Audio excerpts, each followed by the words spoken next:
सुप्रभात मित्रांनो, तर आज आहे day 16 of 100 days discipline challenge. सकाळी 6 वाजता उठलो, त्याच्यानंतर अंघोळ करून फटाफट पुस्तक वाचून घेतलं, ते पण मस्तपैकी कोवळ्या येण्यात बसून 15 मिनटं. त्याच्यानंतर आईचं एक काम होतं, शनिवार असल्यामुळे भाऊ आणि मी बाहेर गेलो. तेवढ्यात पोलिसांनी पकडलं की तुमचा इन्शुरन्स संपला आणि तो जस्ट आठवडा आधी संपलेला. त्याच्यानंतर थोडं गाडीसाठी इंजिन ऑइल घेतलं, त्याच्यानंतर घरी आलो, चुकून झोप लागली. त्यानंतर दुपारी उठलो ऑलमोस्ट 2-3 वाजता. त्याच्यानंतर 1-2 तास प्रॉपर बॅक टेस्ट केलं सगळ्यात पहिलं. त्याच्यानंतर इन्शुरन्स रिन्यू करून घेतलं. त्याच्यानंतर आम्ही तिघं भाऊ गेलो जिमला. आज होता दोघांचा शोल्डर मारायचा आणि एकाचा कार्डिओ. तर आम्ही दोघांनी फटाफट शोल्डर मारून घेतला आणि काय तिघं जिममध्ये होतो, कोणीच नव्हतं. तर फुल गाणी लावून मस्तपैकी मजा करून घेतली. त्याच्यानंतर मस्तपैकी ऊन येत होतं, त्यात श्रग्स मारून घेतले. घरी आलो, दुसऱ्या पेजसाठी एक व्हिडिओ बनवून घेतला.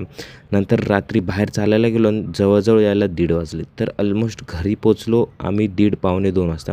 त्यानंतर रात्री भूक लागली, ऑर्डर केलं आणि ते पण आलं 2 वाजता. त्याच्यानंतर रात्री झोपलो 2:30.